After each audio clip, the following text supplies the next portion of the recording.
Welcome back to the show, everybody. Check out these headlines. Matter of fact, take a look at the numbers while we run these headlines here.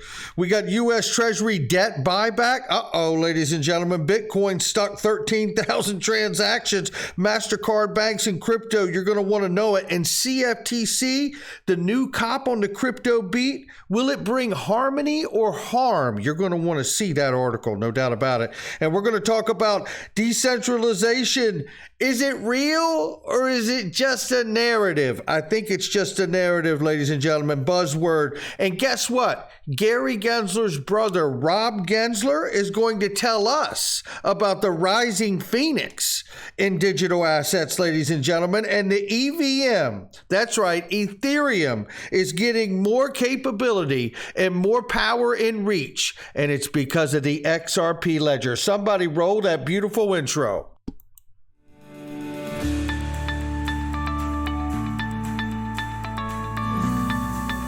Digital Perspectives with Brad Kimes. Come on in.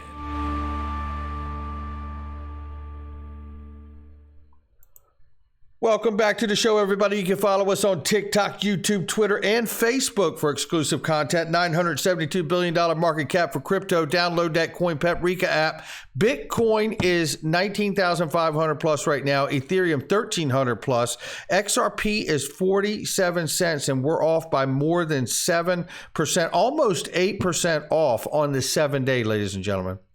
I want to tell you right now about my sponsor, Glint, ladies and gentlemen, and let you hear this clip, because once you start using your account, your physically allocated gold, and spending gold like money in this world full of inflation, you will not stop, because that's what happened to me. I can tell you. Listen to this. Shout out to Jason.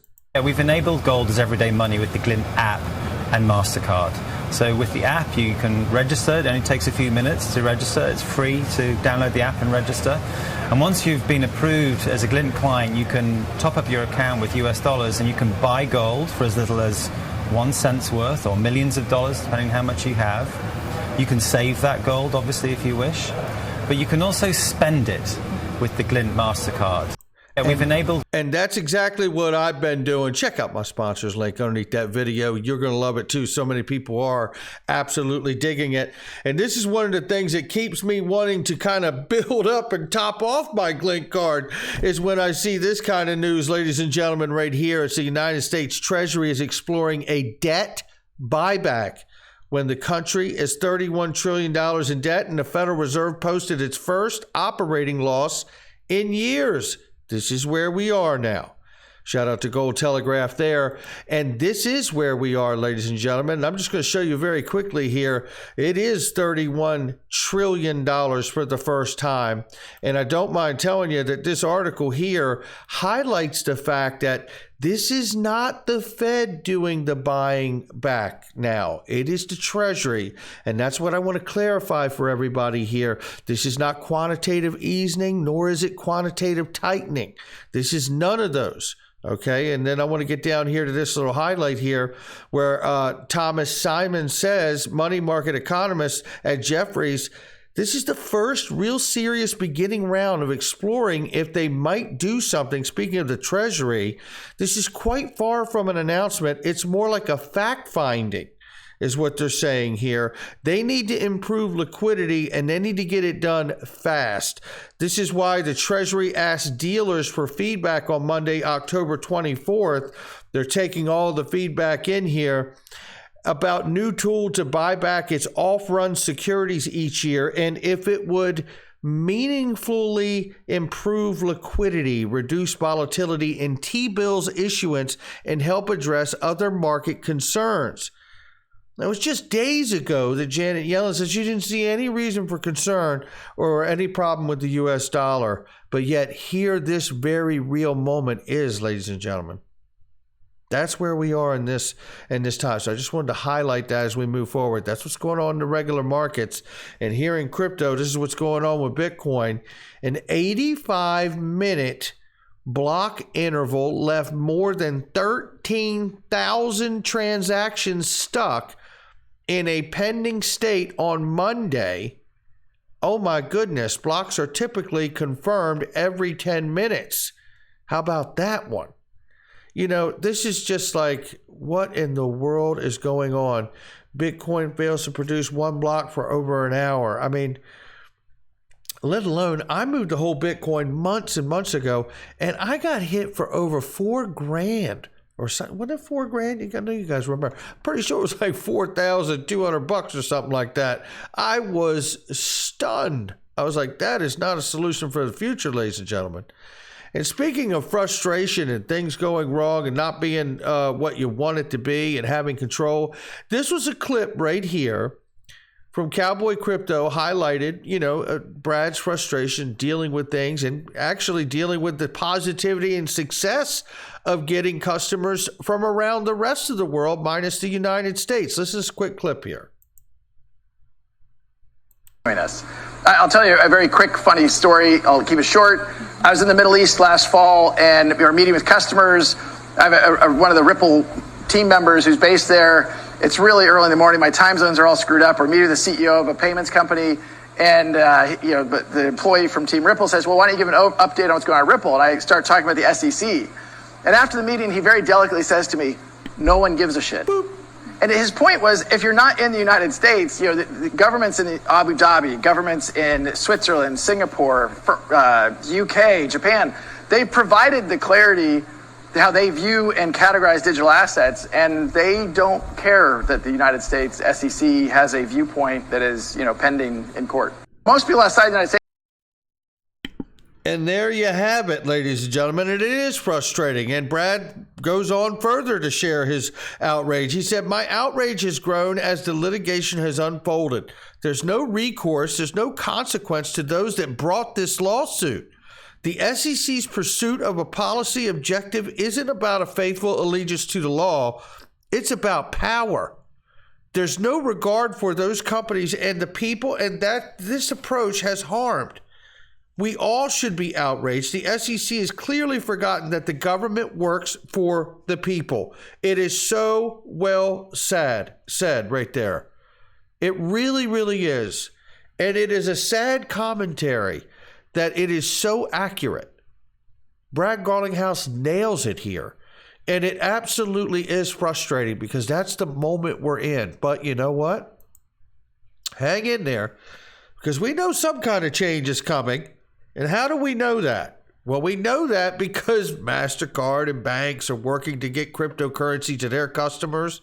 Yeah, they seem to be working through all this, quagmire of a lack of clarity and regulation, right? And it's because I think we all have become cynical enough, and certainly if you're where I'm sitting, clear-minded enough to understand that this is what's happening here. That the market is being suppressed to bleed out the ones that really don't have the kind of capital or liquidity to make it through a time like this, in order to allow the largest legacy firms to come in and buy this space up for pennies on the dollar. Another sad commentary that feels very, very accurate. However, just to touch the facts here very quickly here, the payment giant will act as a bridge between Paxos, a crypto trading platform already used by PayPal and banks. MasterCard will handle regulatory compliance and security, two core reasons banks cite for avoiding the asset class. So there we see it. And then a step further, the CFTC now coming in and saying to pitch retail investor definition to get set for crypto. Well, I got news for you. This scares the living daylights out of me. I got to go through this very quickly here. We've got more retail investors coming into our markets that traditionally had been largely institutional, she said. The current way the CFTC thinks of retail investors is so wide, she said, and includes just regular people all the way up to somebody with $10 million.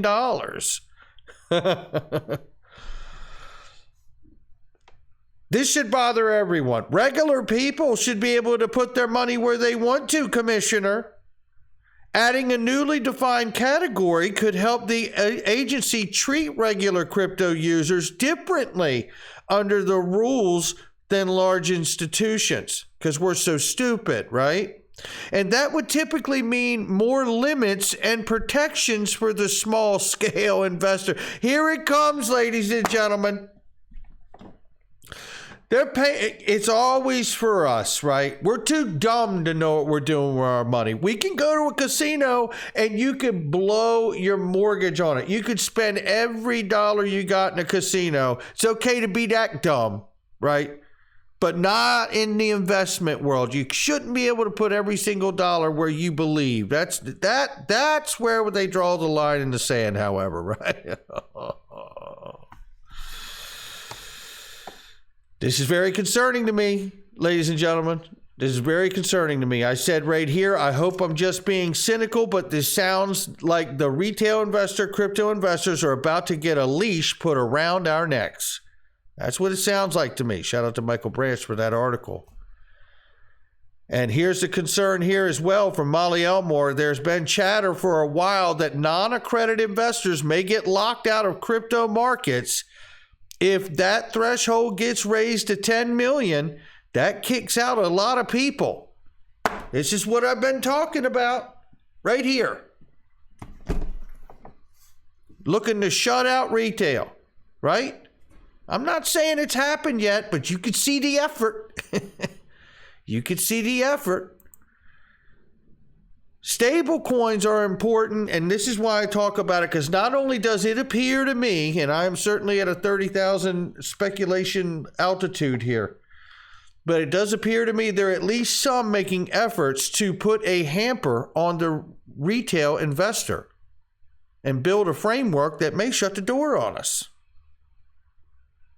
While from the other side of the table, I see what has been used as a buzzword, decentralization, just like the .com buzzword back in the birth of the internet. While we watch centralization be rolled out in front of us.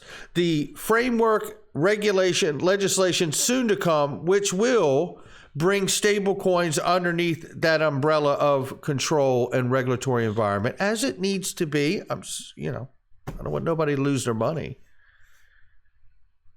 But at the same time, what else am I seeing? I'm seeing the word decentralization used as a buzzword to create a centralized market through CBDCs and stablecoin regulation, should they have to go through a bank or banking license. Ryan Zagone said it to us years ago, and it's even more relevant today because of the moment we're in. Former Ripple employee, take a listen.